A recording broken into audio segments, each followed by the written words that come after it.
Bonjour à tous, je vais vous présenter ici une conférence sous forme de diaporama qui s'appelle l'insurrection intelligente.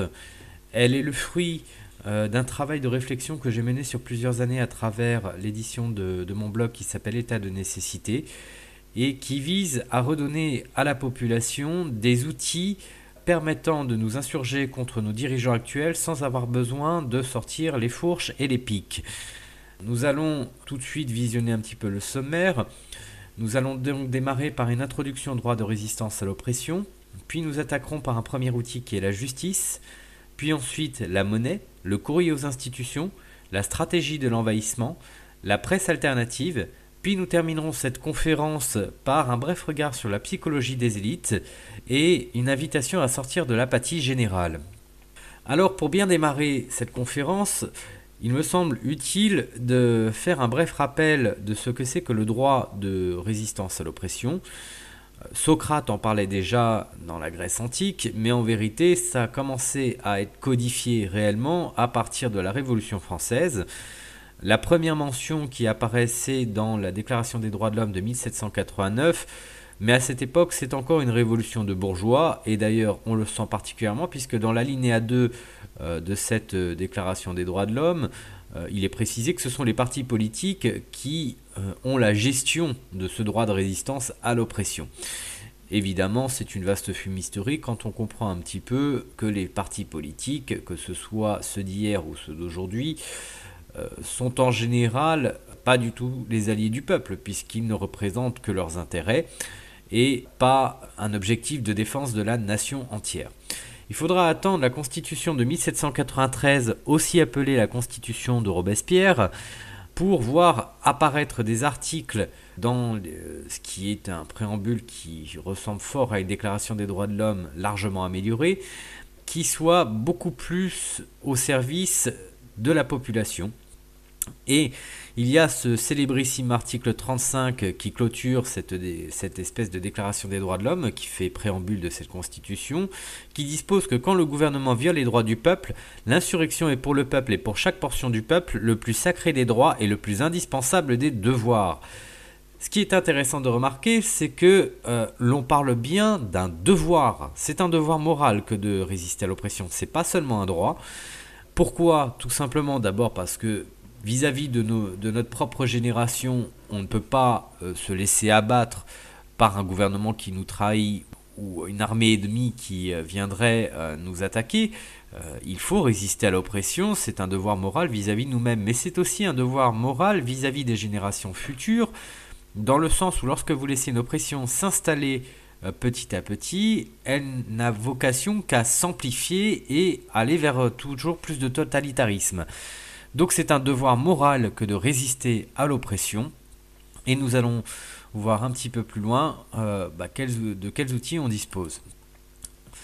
Alors, quand on parle d'un peuple opprimé, encore faut-il définir pourquoi ce peuple a le droit et le devoir de résister. Il ne peut y avoir de droit de résistance à l'oppression que lorsque le peuple est souverain sur son territoire, c'est-à-dire qu'il a toute autorité collective pour décider de sa destinée. Et il est évident que si ce peuple souverain est opprimé par une partie du peuple qui viendrait le placer sous son joug, le peuple a donc le devoir, en vertu du fait qu'il est souverain, de résister. Donc voici ce que dit l'article 3 de la Constitution. La souveraineté nationale appartient au peuple qui l'exerce par ses représentants et par la voie de référendum. Aucune section du peuple ni aucun individu ne peut s'en attribuer l'exercice. Donc, premier commentaire sur cet article de la Constitution, le peuple est souverain, encore une fois, et aucun de nos représentants ne peut s'attribuer l'exercice de cette souveraineté. Ils ne sont que des mandataires. Malheureusement, cette constitution précise que la souveraineté nationale est exercée par la voix des représentants, ce qui est déjà une hérésie du point de vue de la démocratie. Je ne vais pas en débattre ici parce que j'ai présenté une autre conférence sur le sujet de la démocratie qui, à mon avis, précise un petit peu les choses de ce point de vue-là. Et En revanche, c'est par la voie de référendum aussi que la souveraineté nationale peut être exprimée. Donc voilà. Il est aussi intéressant de revenir tout de suite sur ce que c'est que la nation, parce que j'entends tellement de bêtises de la part des européistes ou des identitaires régionalistes qui crachent constamment sur le principe de nation, que je souhaite en repréciser sa définition du point de vue constitutionnel, du point de vue juridique, et absolument pas du point de vue mythologique qui chagrine tant d'esprits. La nation, dans le dictionnaire, c'est une communauté politique qui exerce sa souveraineté au sein d'un territoire bien circonscrit. Donc ça n'est rien d'autre. La communauté politique, pour stipuler que c'est tout simplement le peuple. Mais la nation, c'est l'entité juridique qui incarne le peuple. C'est le peuple relié à ses frontières. Donc quand on dit la souveraineté nationale, on parle tout simplement que le peuple, au sein de ses frontières, est souverain sur son territoire. Point barre. L'article 4 de la Constitution précise que les partis et groupements politiques concourent à l'expression du suffrage, ils se forment et exercent leur activité librement, ils doivent respecter les principes de la souveraineté nationale et de la démocratie. Nous allons voir tout à l'heure, à travers un exemple très concret, que nos partis politiques ne respectent absolument pas la souveraineté nationale ni la démocratie. Je pense notamment au traité de Lisbonne. Tout le monde se rappellera la forfaiture de ce traité. Nous avions dit non à un référendum en 2005. Résultat des courses, 2 ans plus tard, nos politiciens de droite comme de gauche au Parlement vont voter le traité de Lisbonne. Et ce n'est pas le seul traité inique et illégitime qu'ils vont voter. Donc il y a un problème d'entrée sur le respect que devraient avoir les partis politiques par rapport à notre souveraineté nationale. Ils ne la respectent pas, et s'ils ne la respectent pas, c'est qu'ils nous trahissent. S'ils nous trahissent, c'est qu'ils nous oppriment. L'article 5 est très intéressant et je vous demande de le mémoriser parce que nous allons y revenir tout à l'heure. Le président de la République veille au respect de la Constitution. Il assure par son arbitrage le fonctionnement régulier des pouvoirs publics ainsi que de la continuité de l'État. Il est le garant de l'indépendance nationale, de l'intégrité du territoire et du respect des traités. Alors, si je vous demande de mémoriser cet article, c'est que l'intégrité territoriale, on va en parler tout à l'heure dans le cadre de l'affaire Snowden, où clairement le président de la République n'a pas respecté l'article 5 de la Constitution, puisqu'il nous a trahis aussi dans le cadre de cette affaire, en malmenant l'intégrité territoriale de la France. Au-delà de la Constitution, nous avons quelque chose qui est beaucoup moins soumis à interprétation, qui est l'état de nécessité. C'est un article du Code pénal, l'article 122.7, qui dispose que n'est pas pénalement responsable la personne qui, face à un danger actuel ou imminent qui menace elle-même autrui ou un bien, entre parenthèses, un bien peut tout à fait être la République, qui est un bien collectif, accomplit un acte nécessaire à la sauvegarde de la personne ou du bien, sauf s'il y a disproportion entre les moyens employés et la gravité de la menace. À ce titre, l'état de nécessité est le droit de résistance à l'oppression caractérisé en droit pénal. Alors je vais vous citer un exemple d'une affaire judiciaire où l'état de nécessité a été retenu comme légitime par un juge. Le 9 décembre 2005, le tribunal correctionnel d'Orléans a relaxé 49 faucheurs d'OGM pour répondre de l'état de nécessité qui résulte du danger de diffusion incontrôlée de gènes provenant des organismes génétiquement modifiés, dont la dissémination avait été autorisée par la loi française, contrairement au droit constitutionnel à un environnement sain. Là aussi, je vais vous demander de mémoriser cet article de loi du Code pénal en tenant compte qu'un magistrat a le pouvoir de s'opposer à une loi votée par nos parlementaires s'il considère que cette loi viole des grands principes constitutionnels ou nous opprime. L'état de nécessité, encore une fois, c'est le droit de résistance à l'oppression qui est caractérisé en droit pénal.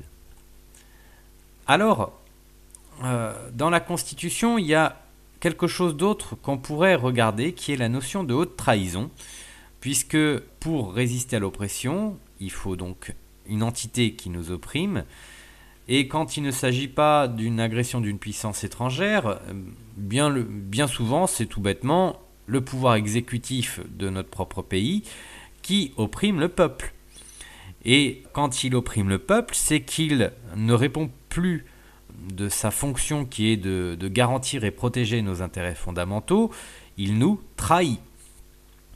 Et l'article 68 de la Constitution, avant le 23 février 2007, disposait que le président de la République n'est responsable des actes accomplis dans l'exercice de ses fonctions qu'en cas de haute trahison. Donc la haute trahison, c'était un terme qui était reconnu, codifié dans la Constitution. Voilà, on savait que c'était tout à fait le genre de choses qui pouvait arriver. Et il y a eu une révision constitutionnelle voulue par M. Sarkozy, mais qui a été approuvée encore une fois par nos parlementaires de gauche comme de droite réunis en congrès pour l'occasion, ce qui est déjà à la base un aléa moral plus que contestable, parce que faire une révision de la Constitution devrait être soumis à référendum obligatoirement. Bon, malheureusement, notre Constitution prévoit que cela peut se faire en dehors du cadre du référendum. Et donc cette révision constitutionnelle du 23 février 2007 a transformé l'article 68 ainsi. Le président de la République ne peut être destitué qu'en cas de manquement à ses devoirs manifestement incompatible avec l'exercice de son mandat. Alors, je ne sais pas ce que vous en pensez, mais déjà j'aimerais bien savoir c'est quoi un manquement à ses devoirs manifestement incompatible avec l'exercice de son mandat. Moi personnellement, quelqu'un qui a un manquement à ses devoirs, je lui mets une petite tape dans la main, je lui dis c'est pas bien ce que tu as fait et j'en reste là. J'ai pas spécialement envie de le virer de son job. Là, écoutez, on a changé les choses de telle façon à lisser un petit peu, rendre ça moins grave, quand bien même on peut être destitué. Bon, la notion de haute trahison, il fallait la faire disparaître du langage populaire, de telle façon à ce que l'idée même que nos dirigeants puissent nous trahir soit absente de notre conscience collective. Cependant, il faut voir que nos députés ne sont pas très futés puisqu'ils ont oublié un petit détail, c'est que dans le code pénal, la trahison existe toujours. Le code pénal est classifié en 7 livres, puis en chapitres, en titres et en sections. Et le livre 4 du Code pénal est ainsi intitulé « Des crimes et délits contre la nation, l'État et la paix publique ». Le titre premier du livre 4 est intitulé « Des atteintes aux intérêts fondamentaux de la nation ». Et j'encourage d'ailleurs tout le monde à aller sur Légifrance, à aller consulter le titre premier de ce livre 4 du Code pénal parce qu'il est très intéressant, très instructif en termes de lois qui nous protègent vis-à-vis de nos dirigeants. Le chapitre premier de cette partie du Code pénal est ainsi intitulé « De la trahison et de l'espionnage ». La trahison n'est donc pas une notion subjective ou trop éthérée pour avoir valeur constitutionnelle, elle est parfaitement définie dans le droit français et nombreux sont les articles de loi qui permettent de la caractériser. Retenez que la trahison est associée à l'espionnage et on va voir tout à l'heure que c'est pas sans raison. Alors, premier outil que l'on peut saisir pour nous défendre vis-à-vis d'une oppression qui est gouvernementale, très clairement, c'est la justice. L'article 40 du Code de procédure pénale dispose que le procureur de la République reçoit les plaintes et les dénonciations et apprécie la suite à leur donner conformément aux dispositions de l'article 41. Toute autorité constituée, tout officier public ou fonctionnaire qui, dans l'exercice de ses fonctions, acquiert la connaissance d'un crime ou d'un délit, est tenu d'en donner avis sans délai au procureur de la République et de le transmettre à ce magistrat tous les renseignements, procès-verbaux et actes qui y sont relatifs. Alors, première explication de texte, n'importe qui en France peut saisir le procureur de la République pour dénoncer un crime. Mais logiquement, ça devrait être nos officiers publics, fonctionnaires ou autorités constituées, tel que c'est précisé, qui devraient avoir déjà ce réflexe. Le droit français est ainsi rédigé de telle façon à soumettre nos agents publics à un devoir moral de veille sanitaire sur la République, d'être les premiers garants de son bon fonctionnement. Malheureusement, il est évident que quand on a une carrière à protéger, des enfants à nourrir, on ne va pas faire de zèle. Donc voilà pourquoi on n'a pas grand-chose à attendre de nos fonctionnaires là-dessus. Pour autant, ça n'empêche absolument pas les citoyens de même dénoncer les crimes. On va en donner un exemple dans la diapo suivante. Et petit détail d'importance, lorsqu'on dénonce un crime par courrier, on le fait sous lettre recommandée avec accusé de réception, c'est une question de procédure. et on va autant que possible donner les faits, avec si possible quelques éléments de preuve, et on va autant que possible donner l'argumentaire juridique si on veut fouiller un peu dans les Légifrance, sinon c'est pas bien grave, ça reste le boulot du procureur de la République de placer du droit là-dedans. Le petit problème auquel nous avons à faire face, c'est que le procureur de la République n'est pas totalement indépendant, puisqu'il est nommé par le ministère de la Justice, par le garde des Sceaux, et de fait, il est quelque part relié au pouvoir exécutif. Cependant, si nous considérons que nous spammons un procureur de la République de courrier, et quand je dis spammer, ça signifie que nous sommes des milliers, voire des dizaines de milliers de personnes à lui envoyer un même courrier de dénonciation, ça va être très difficile pour lui de ne pas ouvrir une enquête à minima, parce qu'il va se sentir quand même un peu envahi. Et il faut bien comprendre que la notion de stress, elle est valable pour tout le monde, que l'on soit procureur de la République, président de la République ou simple ouvrier dans le bâtiment. Quand on vous stresse, en général, vous avez tendance à réagir parce que le stress est un facteur d'action. Donc moi, j'appelle tout le monde à envoyer un courrier au procureur de la République pour dénoncer le crime dont je vais vous parler juste après. Je vais finir quand même par un dernier petit détail. Toute dénonciation d'un crime commis par le président de la République, un ministre ou un député dans le cadre de leur fonction se fait à l'attention du procureur de la République de Paris. Alors l'exemple de crime dont je voulais vous parler, c'est l'affaire Snowden. Je vais vous faire un bref rappel de ce qui s'est passé. Edward Snowden, dissident américain, va révéler au monde entier que la NSA a espionné copieusement de nombreux pays, dont la France. Pour le cas de la France, nous avons deux choses qui ont été clairement espionnées. D'abord, des conversations diplomatiques au sein de l'ONU, et chose encore plus grave, là l'intégrité territoriale est clairement violée. Ce sont 70 millions de données de communication téléphonique qui ont été espionnées, et des communications téléphoniques de Français. Pour ce faire, les gens qui ont un petit peu étudié les révélations d'Edward Snowden ont vite compris que, en vérité, c'est la France qui a communiqué des données à la NSA. Pourquoi ? Parce qu'en fait, on a remarqué que c'est un câble sous-marin qui traverse la Méditerranée entre la France et l'Afrique qui a été sous le joug de cet espionnage. Et c'est France Télécom, Orange aujourd'hui, qui gère ce câble sous-marin. Et évidemment, c'est certainement pas les dirigeants de France Télécom qui ont gentiment donné un accès à ces données-là, justement, aux États-Unis d'Amérique. Il a fallu que l'autorisation vienne de plus haut. Donc nos autorités ont clairement permis aux États-Unis d'Amérique de disposer de données qui sont de l'ordre de l'intégrité territoriale. L'article 5 de la Constitution a donc été violé par le président de la République qui ne pouvait être qu'au courant. Et cela relève dans le droit pénal de l'intelligence avec une puissance étrangère, et notamment des articles 411.5 et 411.6 du Code pénal. Je vais vous lire l'article 411.6 et ça va tout de suite vous parler. Le fait de livrer ou de rendre accessible à une puissance étrangère, à une entreprise ou organisation étrangère ou sous contrôle étranger ou à leurs agents, des renseignements, procédés, objets, documents, données informatisées ou fichiers dont l'exploitation, la divulgation ou la réunion est de nature à porter atteinte aux intérêts fondamentaux de la nation est puni de 15 ans de détention criminelle et de 225 000 € d'amende. 15 ans de prison. Ça vaut 15 ans de prison, ce que nos dirigeants ont fait. Et je vais enfoncer le clou.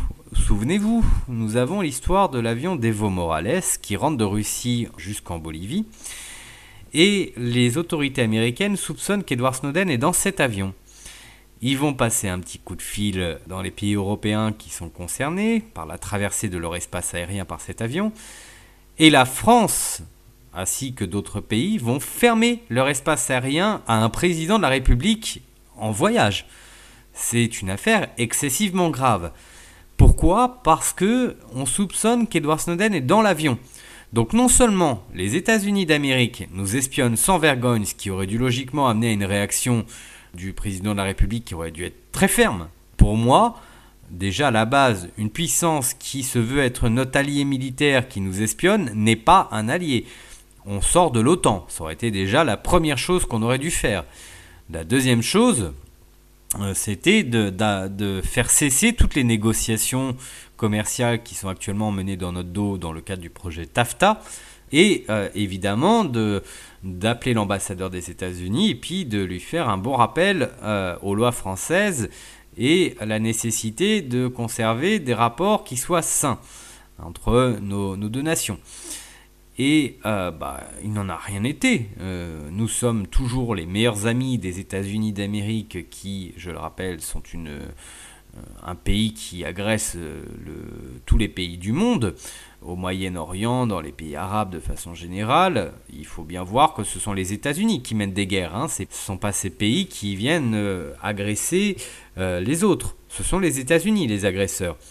Donc nous on est alliés avec une puissance étrangère qui est excessivement agressive avec le reste du monde et qui en plus nous espionne copieusement et qui reçoit l'aide très claire et très activiste de nos dirigeants pour accéder à des données qui sont extrêmement sensibles, qui relèvent de l'intégrité territoriale, et même lorsqu'il s'agit de pouvoir au moins laisser Edward Snowden tranquille, continuer de faire des révélations qui sont quand même d'un intérêt crucial pour les Français.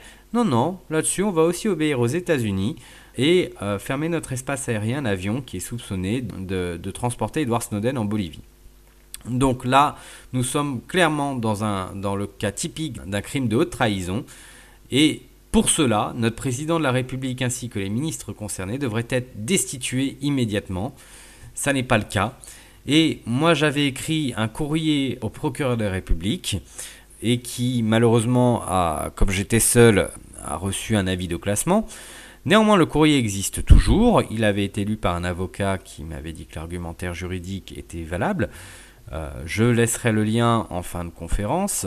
J'invite tout le monde à écrire au procureur de la République de Paris de telle façon à renforcer cette idée de le stresser avec cette affaire-là. C'est quand même excessivement grave. Alors, nous allons passer à un autre outil. On va prendre un peu de temps avec celui-ci. C'est la monnaie. La monnaie, c'est un véritable outil de révolte. Pour ceux qui regardent le diaporama, vous constatez que j'ai mis une photo du billet de 100 francs de Lacroix.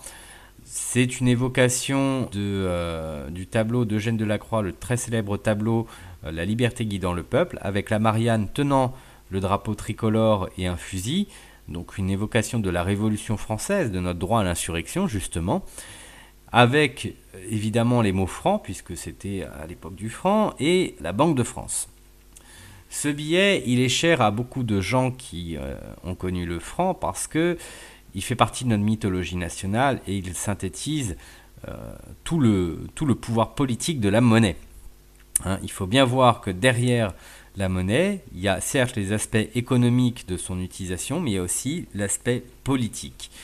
On va l'illustrer avec un autre exemple qui est l'histoire de la monnaie ivoirienne de résistance, le MIR. Vous vous rappelez sans doute que M. Gbagbo, après une élection présidentielle qui, de l'avis d'un grand nombre d'observateurs, était quand même remportée par M. Gbagbo à la base, s'est vu destitué par l'armée française aux ordres de M. Sarkozy. Et évidemment, on nous a parlé dans les médias comme d'habitude que c'était pour des questions démocratiques, etc.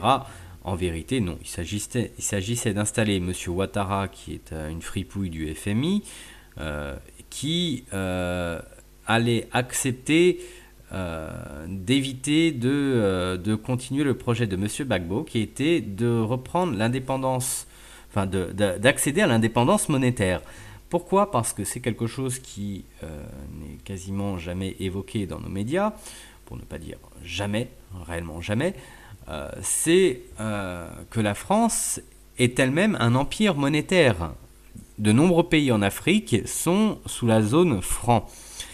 Et le fait que ces pays soient sous la zone franc signifie que quand ces pays ont besoin d'emprunter de l'argent pour pouvoir, par exemple, faire des projets infrastructurels, financer des projets infrastructurels, ils doivent demander les sous à la Banque de France.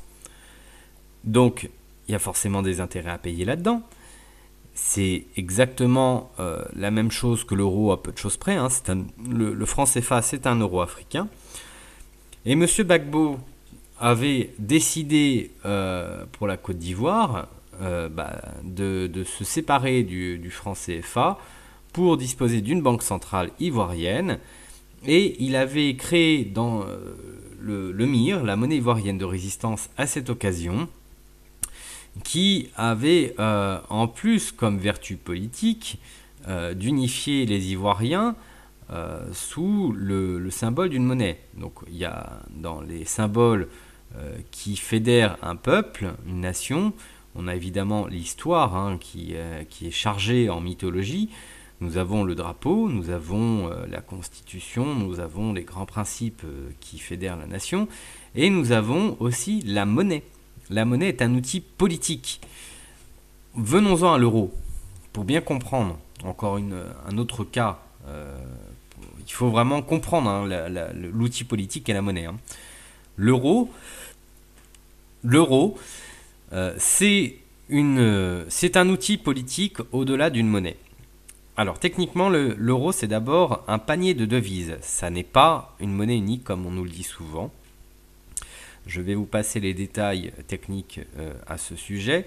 Ce qui est plus intéressant, c'est de savoir que quand on a fait l'euro, on aurait tout à fait pu garder les monnaies fiduciaires des pays concernés avec les anciens noms les noms de nos devises nationales, les conserver.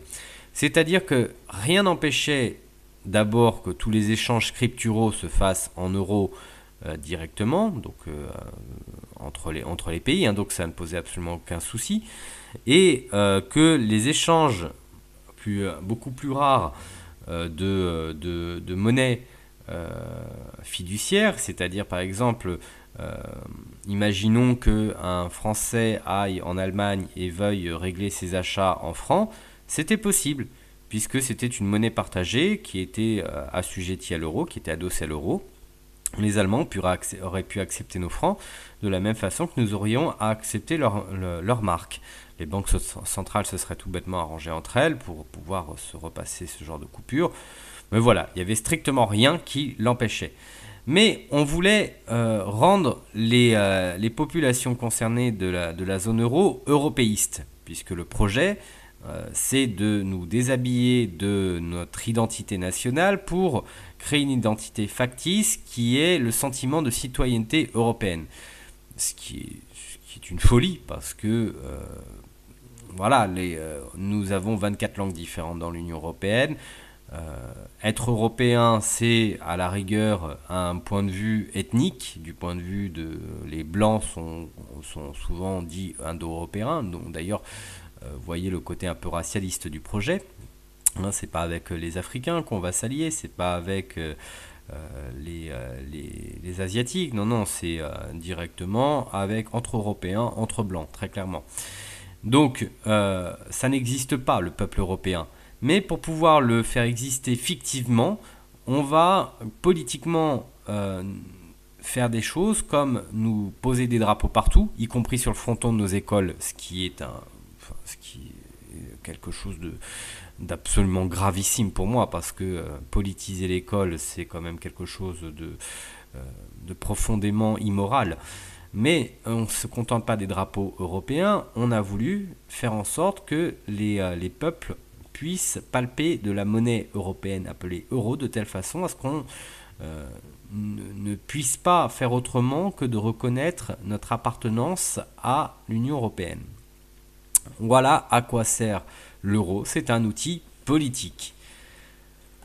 Alors, on va avancer, puisque la monnaie fiduciaire, c'est d'abord un outil politique, et que notre projet, c'est, en tout cas dans le cadre de cette conférence, c'est quand même de développer des outils pour restaurer notre souveraineté pleine et entière et résister à l'oppression, eh bien on va acter ça. La monnaie, c'est un outil politique, eh bien marquons franc sur nos billets.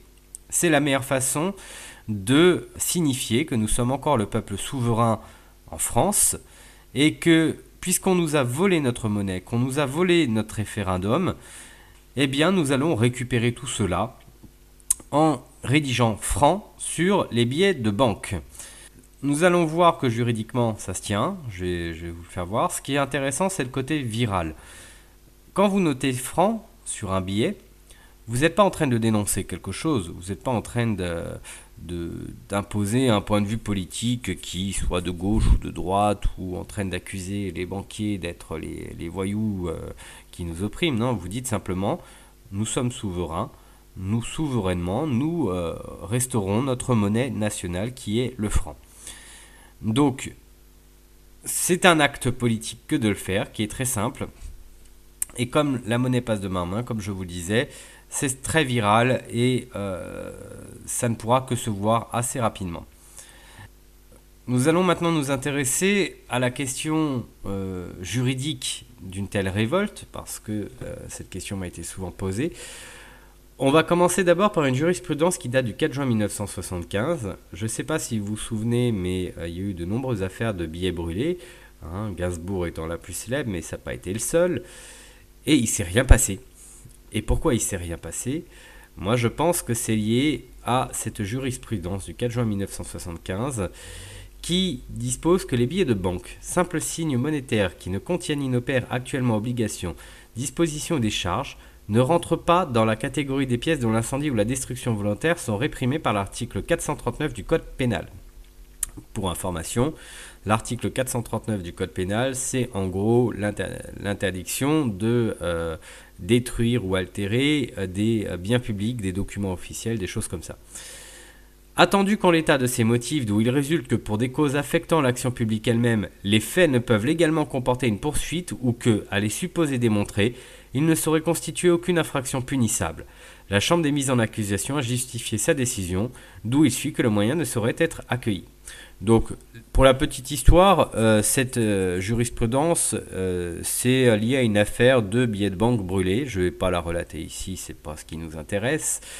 Tout ce jargon juridique, en fait, pour simplement signifier que la monnaie fiduciaire est détenue sous le régime de la propriété par son détenteur. Elle ne relève pas d'un bien public à proprement parler. Et la Banque Centrale Européenne, enfin la Banque de France, enfonce le clou. Si vous allez sur le site internet de la Banque de France, vous avez une annexe que vous pourrez trouver. Alors, je vais pas, si vous voulez, je vous laisserai là aussi un lien pour trouver l'annexe, parce que vous la citez là comme ça, enfin vous donnez les moyens de la rechercher, ça va être un peu compliqué. Dans l'article 3 de cette annexe qui fait suite à la décision de la BCE 2003-4 du 20 mars 2003, il y a d'abord un petit rappel à la loi dans le troisième alinéa qui dispose que lorsque les BCN, les banques centrales nationales, savent ou ont des raisons suffisantes de penser qu'une infraction a été commise ou que les billets ont été mutilés ou endommagés intentionnellement, elles refusent de les échanger et les retiennent afin d'éviter la remise en circulation de ces billets en euros ou d'empêcher le demandeur de les présenter à l'échange auprès d'une autre banque centrale nationale. Bon, ça c'est le rappel simple à la loi. Toutefois, les banques centrales nationales échangent les billets en euros mutilés ou endommagés si elles savent ou ont des raisons suffisantes de penser que le demandeur est de bonne foi ou si celui-ci peut prouver sa bonne foi. Très rapidement dit, vous êtes un commerçant qui avait un billet déchiré ou un tiers, vous allez à la Banque centrale à la Banque de France, vous présentez votre billet. Il est évident que la Banque de France ne va pas soupçonner vous, commerçant, d'avoir volontairement déchiré votre billet de banque. Vous avez autre chose à faire, vous n'avez pas en plus vous taper 1 heure de transport pour aller jusqu'à la Banque de France et changer votre billet, voilà, pour le plaisir de le faire, donc elle va tout bêtement vous échanger votre billet. Et dernier détail, et c'est celui-ci qui va nous intéresser, les billets en euros qui sont mutilés ou endommagés dans une faible mesure, par exemple lorsqu'ils comportent des annotations, des chiffres ou des phrases courtes, comme le mot franc, ne sont en principe pas considérés comme des billets en euros mutilés ou endommagés intentionnellement. Ce qui signifie ni plus ni moins que des billets de banques où on a marqué francs dessus peuvent continuer de circuler. Il n'y a même pas besoin de les amener en destruction. Ils ont valeur légale. Ils peuvent continuer de circuler. Et c'est quand même quelque chose qui doit nous rassurer. Non seulement on voit que lorsque on détruit un billet en le brûlant, il ne se passe rien, parce que tout bêtement, nous avons une jurisprudence et puis qui empêche de condamner quelqu'un pour ça. Hein, même quand on a les preuves qui est clairement parce qu'il a été filmé, il n'y a pas de poursuite, il n'y a rien. Donc évidemment, ce n'est pas gribouiller le petit mot franc qui va vous gêner. Alors, la révolte monétaire, ça peut marcher, mais ça doit se piloter et s'organiser de façon très précise. Parce que quand on va faire des échanges avec des billets où on aura marqué franc, le commerçant, s'il a accepté nos francs, parce qu'il faut être sympathique, on n'est pas des sauvages, on pose la question, et vous verrez d'ailleurs que ça a un immense intérêt que de poser la question. Un commerçant qui accepte nos francs, le soir venu, va devoir ramener sa recette de la journée à sa banque. Pour des raisons de sécurité évidentes, il ne peut pas garder des tas de billets dans sa caisse. Il faut qu'il les ramène à la banque. Et la banque commerciale, elle, de son côté, procède en général à une rapide vérification des coupures. Et lorsqu'elle voit des billets qui sont endommagés ou annotés, souvent, ces billets finissent par partir à la destruction pour être remplacés. Et pour que la révolte monétaire fonctionne, il est impératif que nos billets en francs ne partent jamais en destruction et soient séquestrés dans l'économie réelle. Donc moi, c'est ce que j'appelle la séquestration monétaire. Et comment on fait ? Si on pose la question à des commerçants sur ce qu'ils pensent d'une telle révolte monétaire, enfin, du moins d'accepter les francs, il y a évidemment des commerçants qui vous diront non, pour tout un tas de raisons, hein, et on va respecter cette décision. Et il y en a qui vont dire qu'ils s'en fichent, ou alors qu'ils trouvent l'idée intelligente. Et dans ces cas-là, je vous encourage à noter l'adresse de ce commerçant et de garder quelques notes pour savoir ce qu'il vend. Pourquoi ? Parce que déjà, si un gentil éditeur de site internet pouvait nous fabriquer un site internet après avoir écouté cette conférence et nous permet donc de disposer d'un menu pour recenser partout en France les commerçants qui acceptent les francs, déjà tous les usagers du franc vont pouvoir savoir où aller acheter leurs cigarettes, leur pain au chocolat, ce qu'ils souhaitent avec des francs. Pour les commerçants, c'est aussi intéressant parce que l'idée pour eux, c'est de se dire non seulement j'ai mes clients habituels qui ont l'habitude de me régler en euros, mais en plus, moi j'accepte les francs, et comme il y a des gens qui participent à une révolte monétaire et qui cherchent des commerces qui acceptent les francs, moi je vais avoir une clientèle supplémentaire parce que le commerce d'à côté qui vend exactement la même chose que moi, lui, n'accepte pas les francs, donc j'ai une clientèle privilégiée. Les participants à une révolte monétaire ont intérêt à aller chercher les commerçants qui acceptent les francs. Donc ça, c'est le premier point de départ pour séquestrer la monnaie dans l'économie réelle, les francs. Il faut d'abord avoir un réseau de partenaires. Ensuite, une fois que ce réseau est constitué, c'est là où il y a toute la subtilité du pilotage qui doit se faire, c'est que nous devons, si par exemple un commerçant sur 2000 € de recettes qu'il a fait dans la journée, a 200 € de francs, 200 francs clairement, qui sont dans sa caisse, il peut à la rigueur avoir la gentillesse et la notion citoyenne de dire je vais les garder à la maison le temps d'une soirée jusqu'à ce que l'association qui pilote la révolte monétaire me fasse un chèque du même montant, donc de 200 €, et de telle façon à ce que moi je lui rende ces 200 francs en billets. Pourquoi ? Parce que si l'association fait un chèque ou un virement, ou donne directement du cash en euros vierge, et qu'elle récupère les francs, l'association qui serait derrière pourrait tout simplement faire en sorte de réinjecter les francs dans l'économie réelle. Parce qu'elle va interroger les participants à l'opération et va dire voilà, on a des nouveaux francs qui sont tout beaux, tout chauds, que des commerçants nous ont rendus. Nous, on a donné la contrepartie en euros directement. Et qui est prêt à nous faire un chèque de telle valeur en euros avec la contrepartie en francs, de telle façon à ce que ces billets de banque qui sont devenus des francs soient réinjectés dans l'économie réelle. Donc voilà, quand on fait ça, c'est un circuit fermé. Nous avons une association qui fait office de banque centrale qui s'occupe de récupérer les francs et les redistribuer et qui donne les contreparties en euros aux commerçants et qui récupère les contreparties en euros des participants à l'opération. Voilà tout le principe de la séquestration monétaire. Il faut une association qui pilote. Alors moi, faire le montage de l'association, ça ne me dérange absolument pas. Simplement, je vous le dis, la question de centraliser tout ça sur un site internet, je n'ai absolument pas les compétences pour en fabriquer un. Et je lance un appel à toute bonne âme qui a les connaissances nécessaires pour monter un site internet à ces fins-là, de me contacter au plus vite pour qu'on puisse essayer d'organiser cette révolte monétaire. De façon plus générale, au-delà de se révolter à travers la symbolique qu'est le franc, privilégier le cash, c'est déjà une forme de résistance à l'oppression. Je pense que beaucoup de gens qui écouteront cette conférence savent ce qu'est un bank run, mais il y a des façons très subtiles de pouvoir le mener parce que de toute façon, un bank run, on sera toujours que très peu à vouloir le faire.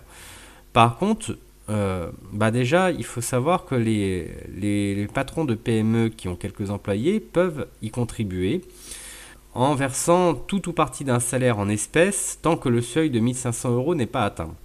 Donc, c'est-à-dire que si vous avez un employé à qui vous devez 2 000 € de salaire, vous pouvez tout à fait lui verser 1 500 € en espèces, il est d'accord évidemment, et le reste de façon scripturale ou par chèque, ou si son salaire est inférieur à 1 500 €, vous pouvez directement tout lui donner en espèces. Ça, c'est déjà un cas pratique. De la même façon, si vous êtes un salarié, vous avez tout à fait le droit de demander à ce que votre salaire vous soit versé en espèces. Les particuliers peuvent payer les professionnels en espèces jusqu'à une somme de 3 000 €.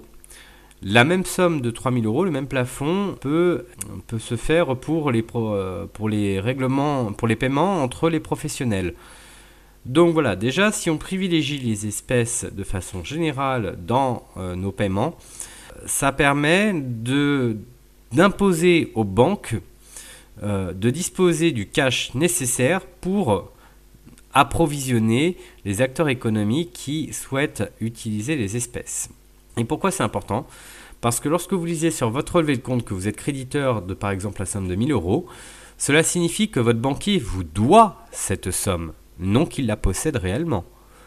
Et c'est là où c'est intéressant parce que si la plupart des gens retiraient leur argent en liquide de leur compte, comme leur agence bancaire ne possède en vérité pas du tout la somme correspondant à l'ensemble des dépôts dans son agence, elle va devoir se réapprovisionner constamment pour pouvoir soutenir les flux. Il y a une demande de liquide, elle est obligée de se réapprovisionner. Or, on sait que les banques sont très fragiles actuellement. Elles doivent disposer de 10% de réserves fractionnaires par rapport à leurs actifs. Donc, ce sont des fonds propres qui sont contestables d'ailleurs. Je ne vais pas rentrer dans ce débat-là, mais c'est déjà très contestable la façon dont c'est calculé. Mais toujours est-il que si on la fragilise, on la fait courir vers la faillite. Et notre objectif, très clairement, c'est de faire en sorte que le système bancaire parte à la faillite. Je sais qu'on nous fait peur à chaque fois avec l'idée que si le système bancaire se met en faillite, c'est l'économie réelle qui est terrassée, oui, ça nous fera pas du bien. Cependant, il y a un moment où il faut savoir assainir. Le système financier, ça n'est que du fictif, hein, c'est du virtuel. L'économie réelle, elle peut s'en sortir, surtout si on nationalise les banques, qu'on interdit la plupart des produits pourris et des produits spéculatifs et qu'on met l'argent au service réellement de l'économie et non plus au service d'une finance qui est totalement folle. Il faut tuer les banques, très clairement, il faut les mettre en faillite. Et dans ce cadre, un bank run, c'est une nécessité. Donc moi j'encourage tout le monde à laisser sur les comptes bancaires juste ce qu'il faut pour que les prélèvements et virements automatiques puissent passer, et tout le reste le sortir directement en liquide à chaque fois. Ne rien laisser aussi sur vos comptes épargne. De toute façon, le taux d'inflation est largement supérieur au taux d'intérêt de votre épargne. Votre épargne sera bien mieux utilisée si elle part dans l'économie réelle, c'est-à-dire soit des investissements directement dans le foncier, l'immobilier ou les métaux précieux, ou tout simplement pour financer des projets. Mais quoi qu'il arrive, ne laissez pas votre épargne en banque, il faut les fatiguer. L'apothéose de la révolte monétaire, c'est que l'on peut battre monnaie. Alors je vous avais expliqué un petit peu plus tôt que l'article 122.7 du Code pénal sur l'état de nécessité, on pourrait avoir à un moment ou à un autre la possibilité de s'en prévaloir. Imaginons que la révolte monétaire sur les billets devient suffisamment visible dans l'économie réelle, puisque comme nous séquestrons la monnaie papier dans l'économie réelle, forcément la masse monétaire en francs finit par enfler, jusqu'à atteindre un seuil critique où elle devient visible. La bonne blague, c'est d'imaginer Jean-François Copé, fripouille parmi les fripouilles, payer son pain au chocolat avec un billet de 5 francs. Bon voilà, cette révolte monétaire est visible, et tout à l'heure je ne vous ai pas vraiment parlé de quelles devraient être les revendications associées à notre insurrection, et moi je vais donner celles qui me semblent les plus simples et les plus sûres. 1. Nous devons sortir de l'Union européenne et de l'euro au plus vite. 2. Nous devons sortir de l'OTAN. 3. Nous devons exiger que le gouvernement soit limogé et que l'on puisse imposer un gouvernement de techniciens. Donc ça aussi c'est un autre projet que j'aimerais mener à un moment ou à un autre. C'est que quelqu'un là aussi crée un site internet pour créer notre gouvernement, c'est-à-dire qu'on voterait pour des personnalités qui nous intéresseraient à différents postes, de telle façon à avoir une sorte de référendum à partir de ce site internet pour créer notre gouvernement idéal. Et que l'Assemblée nationale soit dissoute. Voilà, ce sont des exigences qui assainiraient considérablement la République en éjectant les fripouilles et en nous sortant des traités qui sont en train de nous assassiner tant économiquement que démocratiquement. Donc nous avons une révolte monétaire qui marche bien, elle est visible, nos politiciens s'en émeuvent, mais ne veulent absolument pas répondre à nos revendications, donc on va aller plus loin. Il est possible de battre monnaie, vous disais-je. Qu'est-ce que c'est qu'une pièce de monnaie ? Une pièce de monnaie, c'est un jeton qu'on appelle flanc au départ, sur lequel est frappé un signe monétaire et une valeur. Donc le flanc, c'est quand on n'a pas encore les effigies visibles. Si l'on demande à des entreprises comme Artus Bertrand ou Technomonnaie de forger des matrices avec des effigies qu'un gentil graphiste aura bien voulu dessiner pour nous, sur lesquelles il y aura marqué 1 franc, 2 francs, 5 francs, 10 francs, 20 francs, 50 francs. Ces matrices qui coûtent quelques centaines d'euros, je vous le dis tout de suite, vont permettre de battre des médailles. Les médailles, ce sont juridiquement des bijoux. Donc, on va juste marquer un chiffre numéraire, et ce qui va faire la différence avec nos euros, c'est que nos médailles, on va y faire une petite inclusion de métaux précieux, d'or ou d'argent. Une inclusion qui correspondra à peu près à 1/3 de la valeur à la revente de la médaille. Pourquoi?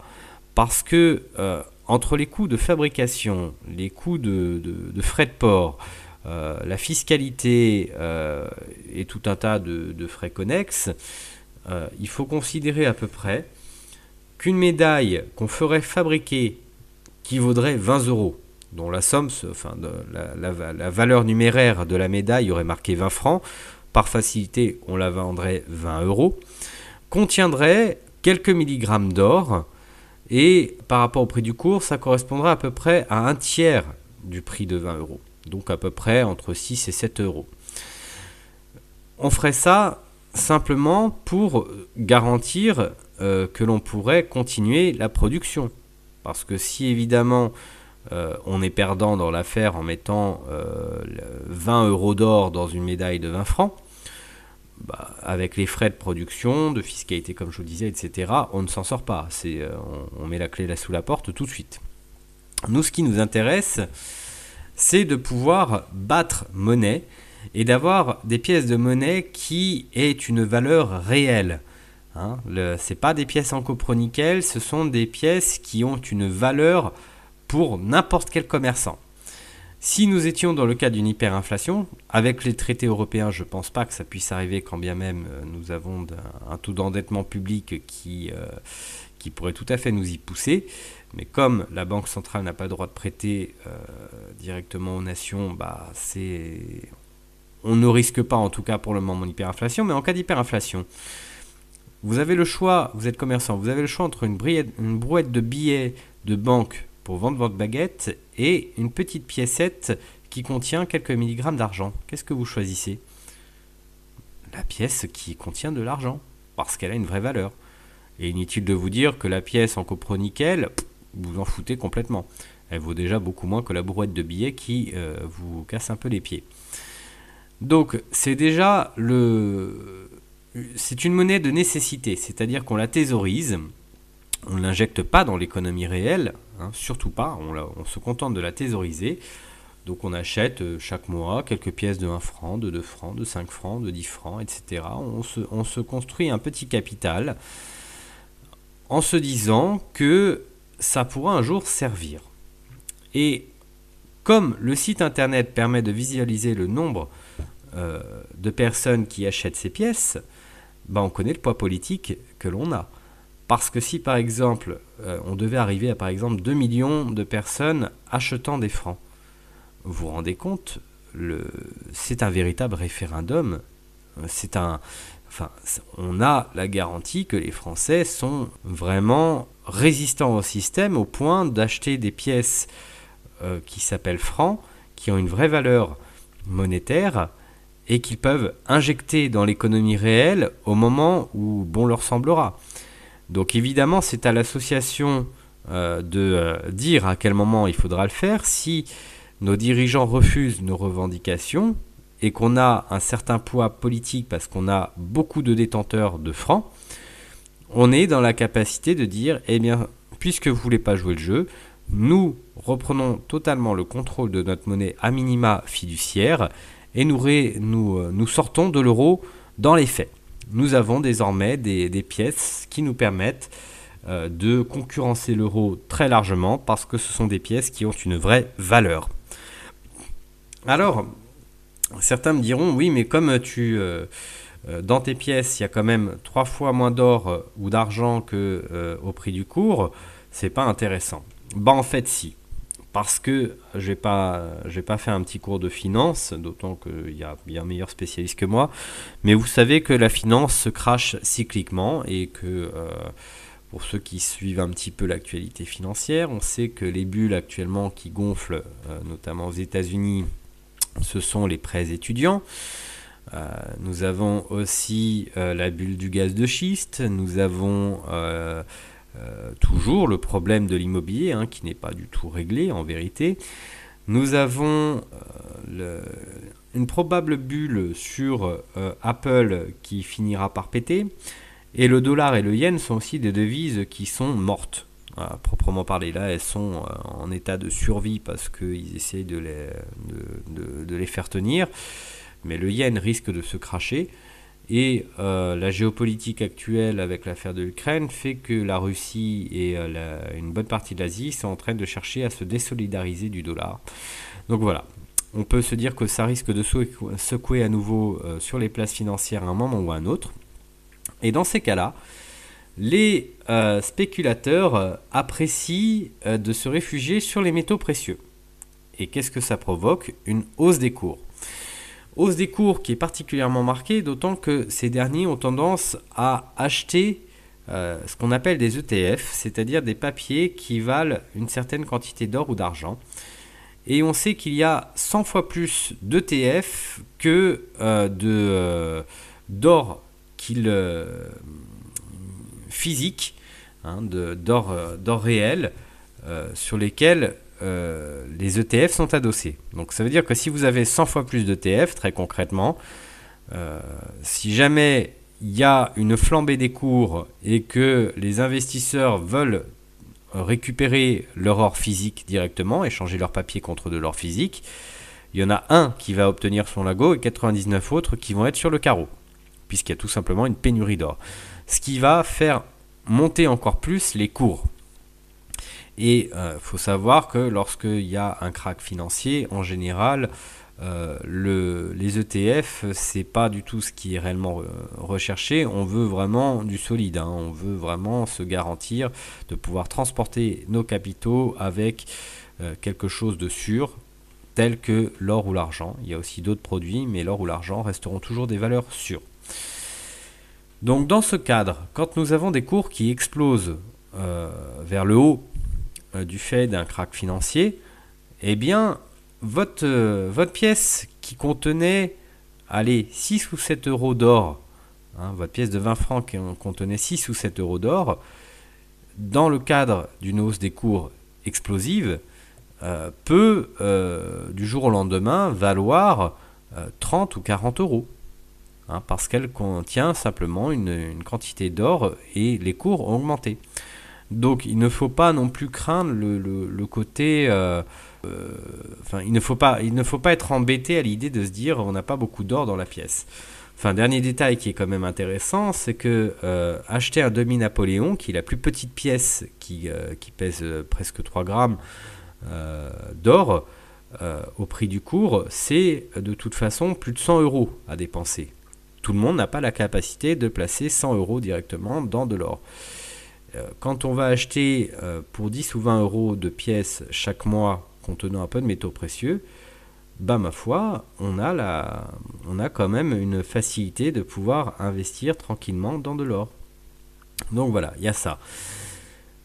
Je rappelle quand même que tout ça rentre dans le cadre d'une révolte monétaire et que si l'on thésaurise des pièces qui ont une valeur réelle, c'est pour pouvoir se prévaloir de l'état de nécessité à un moment où il s'agirait d'injecter dans l'économie réelle ces pièces parce que nous serions suffisamment forts et nombreux pour faire un poids politique. C'est-à-dire que si on est plusieurs millions à injecter nos francs dans l'économie réelle, un juge ne pourrait pas faire autrement que d'accepter l'idée que c'est bien une résistance à l'oppression. Ça n'est pas du tout 2-3 pèlerins qui ont décidé d'injecter leur propre monnaie dans l'économie réelle. Non, là, ce sont des millions de gens. Je vous ai évoqué tout à l'heure l'idée d'écrire en masse au procureur de la République pour dénoncer les crimes de nos fripouilles qui sont actuellement au pouvoir. Cette même idée peut être reprise pour d'autres institutions. Alors je ne vais pas toutes les citer, mais il y a les ministères, il y a la Banque de France, il y a évidemment les magistrats, et il y en a une qui va servir d'exemple à cette partie de la conférence, qui est la présidence de la République.